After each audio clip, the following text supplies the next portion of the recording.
Et bonjour à tous et à toutes et bienvenue sur ma chaîne pour une nouvelle vidéo. Et aujourd'hui on va faire une vidéo, parlons un peu de la spiritualité.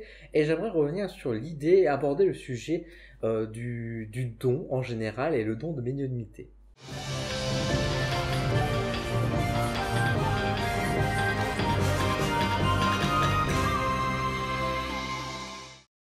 Alors le don de médiumnité, le don de voyance, le don de magie, de sorcellerie, tout ce genre de choses, comme vous avez pu voir dans le titre de ma vidéo, c'est un terme que je n'aime pas du tout.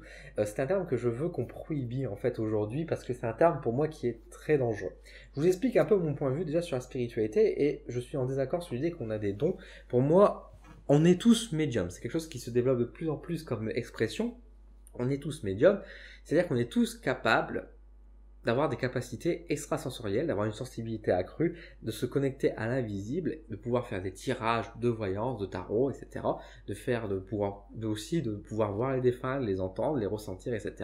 Alors bien sûr sous différentes formes, hein, tout le monde est unique, mais en tout cas, on est tous capables de ça. Maintenant, moi je prends souvent l'exemple par exemple des nageurs professionnels, par exemple en natation, on est tous capables de nager, ça ne veut pas dire qu'on est tous fait pour devenir nageur professionnel ou pour battre des records. On n'est pas tous nageurs olympiques. Et pour moi, pareil, la voyance, la divination, etc., mais également la magie, etc., on est tous capables d'en faire, mais ça ne veut pas dire qu'on est tous experts dans ce domaine-là, ou qu'on est tous plus ou moins forts dans ce domaine-là. C'est des choses qu'on peut apprendre, qu'on peut développer, qu'on peut bien sûr accroître, et bien sûr, il y aura toujours des personnes qui seront plus douées que d'autres dans ces compétences, et d'autres pourront en faire également des métiers. Tout le monde n'est pas fait pour faire ce métier-là également, parce que ça demande des qualités au-delà de la simple clairvoyance et on va dire ou de la clairaudience d'ailleurs, hein, mais la médiumnité en général, ça demande aussi des capacités sociales, ça demande aussi certaines capacités professionnelles également. Souvent quand on est en auto-entreprise, des choses comme ça, il faut savoir aussi se gérer, donc ça demande quand même un grand tout. Donc on est tous capables, ça ne veut pas dire parce qu'on est tous capables et qu'on va tous devenir demain médium professionnel en activité ou des choses comme ça. C'est quelque chose qui est réservé, j'ai envie de dire, à des personnes qui se sentent aptes, qui se sentent dans cette mission là aussi de réalisation.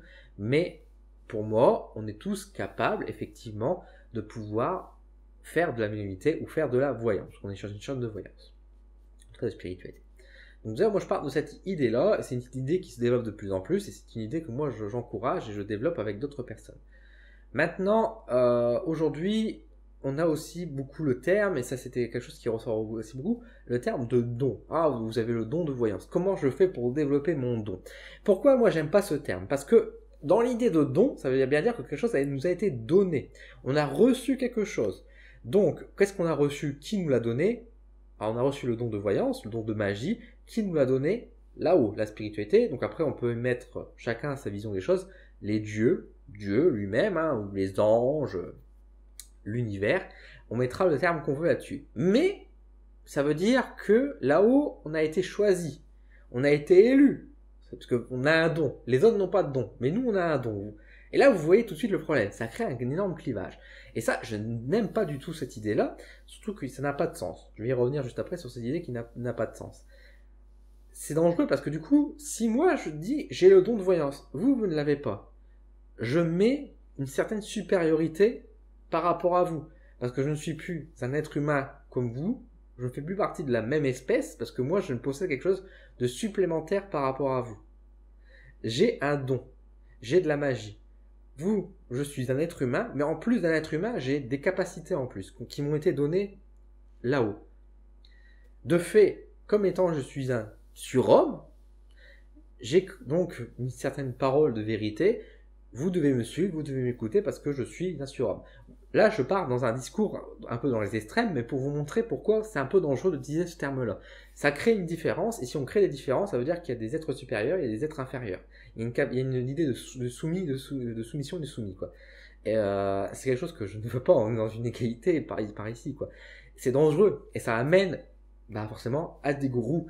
Parce que derrière, une personne qui dit oui, moi je suis connecté avec l'au-delà, j'ai reçu des dons directement donnés par Jésus, moi-même je suis la réincarnation de Cléopâtre, patati et patata, j'ai des capacités que d'autres personnes n'ont pas, donc vous devez me suivre par rapport à mes paroles, parce que moi-même, je sais mieux ce qui est bon pour vous, parce que moi-même j'ai des dons que vous n'avez pas. Donc vous pouvez pas me reprocher des choses que vous ne pouvez pas savoir. Moi-même, j'ai la vérité parce que j'ai des dons, mais vous n'avez pas les dons. Comment vous pouvez dire que je dis des choses qui sont fausses si vous n'avez pas de dons alors que moi je les ai? Vous voyez tout ce genre de discours où ça peut mener quand on dit qu'on a un don, c'est assez dangereux. Là où ça devient encore plus dangereux, c'est au niveau du sang. Ça veut dire qu'il y a certaines personnes, notamment dans la sorcellerie, on estime que ça provient du sang, que la magie est transmise de génération en génération à travers le sang.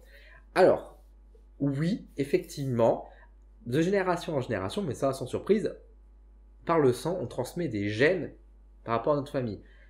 On a des ancêtres, et dans nos ancêtres qui nous ont transmis des gènes qui sont au-delà, on va dire, des simples traits de caractère, qui peuvent transmettre aussi quelques capacités. Maintenant, ça ne veut pas dire, encore une fois, que dans les gènes qui nous sont transmis, il y a le gène de la magie, que c'est dans notre ADN, qu'on a un brin d'ADN qui correspondrait à la magie, et qui ferait que des êtres humains n'ont pas cette capacité, et d'autres l'ont. Déjà, j'aimerais rappeler juste une chose, nous sommes dans un monde quand même cosmopolite. Je veux dire, le sang, on n'a pas de sang pur ou des choses comme ça. Enfin, on va couper déjà directement cette idée-là, parce que forcément, si on commence à dire qu'il y a de la magie dans certains types de sang, dans d'autres sangs, il n'y en a pas, on va commencer à faire une distinction entre sang pur et sang impur. Ça, on va oublier cette idée parce qu'il y a eu un mélange absolument incroyable de siècles et des siècles. Et de toute façon, je veux dire, si on doit chercher à travers l'origine du sang la magie proviendrait du sang, ça, on mettrait à partir de quel moment il y a un premier marqueur en fait, et comment certaines personnes ont commencé à avoir du sang magique. Est-ce qu'on va remonter jusqu'aux Australopithèques, jusqu'aux Homo erectus, etc., pour pouvoir trouver une origine à travers notre sang? On va éviter de faire des débats et faire une distinction aussi de notre espèce. Nous sommes tous des êtres humains.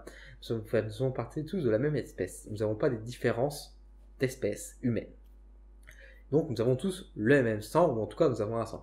Bien sûr que moi je pense qu'il y a effectivement dans les personnes qui pratiquent régulièrement l'ésotérique et la magie en famille et qui du coup transmet aussi à travers une valeur éducative et éducation bien sûr, qui fait beaucoup bien sûr là-dessus également, vont transmettre des valeurs et peuvent également transmettre quelques gènes, on va dire, plus sensibles à la magie. Maintenant, ça ne veut pas dire qu'une personne qui n'a jamais été dans un cadre familial ne peut pas lui devenir lui-même sorcier, sorcière, voyant, etc. Parce que pour moi, c'est avant tout de l'ordre de la chimie, c'est de l'ordre aussi de la volonté, de notre intuition, c'est des choses magiques. On peut avoir un contrôle de la matière. Si on peut avoir un contrôle de la matière, on peut avoir un contrôle également sur notre organisme. Et donc, on peut également développer et créer nous-mêmes notre propre gène à notre intuition et le développer. Ça ne veut pas dire que c'est sûr que si on est dans un cadre, on va dire, qui n'a jamais été, on va dire, d'un cadre propice à l'ésotérique ou à la spiritualité à travers notre famille, peut-être que ce sera un peu plus difficile à le développer, mais en tout cas, on est tous à fait capables de le faire naître et de le faire connaître, quoi. Tout comme, de toute façon, il existe aussi des personnes qui ont des grandes capacités, qui se réveillent, qui se dévoilent du jour au lendemain à travers des accidents, et qui du coup, des traumatismes, des choses comme ça, mais du coup ne provient pas forcément du sang à ce niveau-là, quoi. Vous voyez ce que je veux dire, quoi. Donc déjà, il faut faire attention par rapport à ça, puis c'est encore une fois, enfin, si on transmet l'idée par rapport à des gènes et par rapport au sang, pareil, on crée encore une fois des clivages, on crée des idées de sang pur, de familles importantes, etc. Et ça, je n'aime pas du tout. Et de toute façon, pour moi, ce débat, de façon que ça serait un don, il y aurait des personnes qui sont choisies et pas, pour moi, c'est complètement cassé par rapport déjà aux valeurs que nous transmet l'ésotérisme, de manière générale, la spiritualité. Je veux dire, nos guides nous prônent le partage, la solidarité, l'amour, le fait d'être une humanité tout entière, d'être ensemble et dans la solidarité, encore une fois.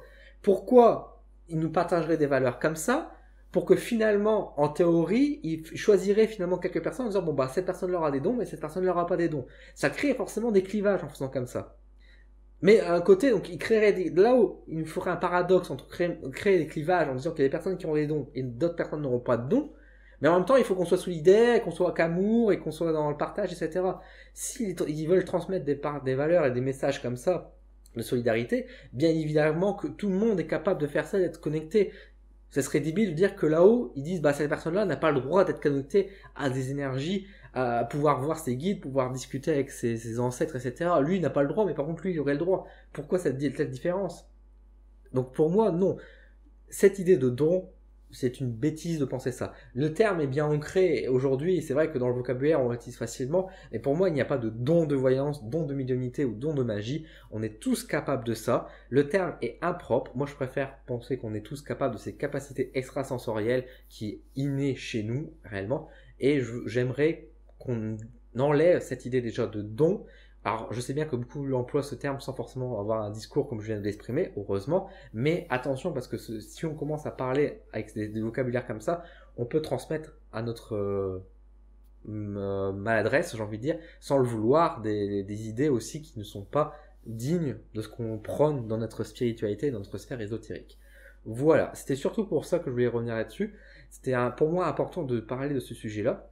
Je pense avoir dit le nécessaire là-dessus. Si vous avez votre propre avis, vos idées, n'hésitez pas à me le dire en commentaire. Encore une fois, ces vidéos sont faites aussi pour être dans le partage, dans l'échange, dans la communication. Si vous avez un autre point de vue par rapport à tout ça, je serais ravi de l'écouter tant qu'il se fait de manière dans le respect, dans l'honnêteté. Et puis surtout, si vous avez des arguments, n'hésitez pas aussi à les prouver, à les argumenter, etc. Moi, je suis assez curieux. On est là pour apprendre. Je ne tiens pas la vérité, encore une fois, mais j'exprime ma vision des choses, mon point de vue, mes ressentis, que je partage également avec d'autres personnes. Et j'aime bien aussi les partager du coup avec vous à travers ces vidéos. Voilà, je vous remercie, je vous souhaite une excellente semaine, une excellente journée.